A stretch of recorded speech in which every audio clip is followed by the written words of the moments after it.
প্রথম চান্সে যদি জান্নাতে যেতে চান, জাহান্নামের কোন স্পর্শ ছাড়া যদি জান্নাতে যেতে চান, তাহলে এই 16 বদঅভ্যাস থেকে, 16টি অপরাধ থেকে নিজেকে বাঁচাবার চেষ্টা করতে হবে। নাম্বার 1, যাদের মধ্যে ঈমান নাই তারা জান্নাতে যেতে পারবে না। দ্বিতীয় সবচেয়ে বড় বাধা হলো আত্মীয়তার সম্পর্ক ছিন্ন করা। আত্মীয়তার সম্পর্ক ছিন্নকারী সে জান্নাতে যেতে পারবে না।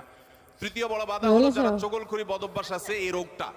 চতুর্থ, প্রতিবেশীকে কষ্ট দেওয়ার রোগ যাদের আছে। 5 নম্বর হলো অহংকার। 6 নম্বর হলো প্রতারণা করা, মানুষের সাথে মানুষকে ধোঁকা দেওয়া। 7 নম্বর হলো দান করার পর খোটা দেওয়া। 8 নম্বর হলো কৃপণতা। 9 নম্বর হলো ঘুষ দেওয়া নেওয়া। 10 নম্বর হলো মা বাবার নাফরমানি করা, মা বাবার অবাধ্য হওয়া, মা বাবার অসম্মান করা। 11 নম্বর হলো মাদকাসক্ত হওয়া। 12 নম্বর হলো হারাম উপার্জন দ্বারা, হারাম খাদ্য দ্বারা, পানীয় দ্বারা শরীর গঠন করার। আর 13 নম্বর হলো রূঢ় স্বভাবের হওয়া।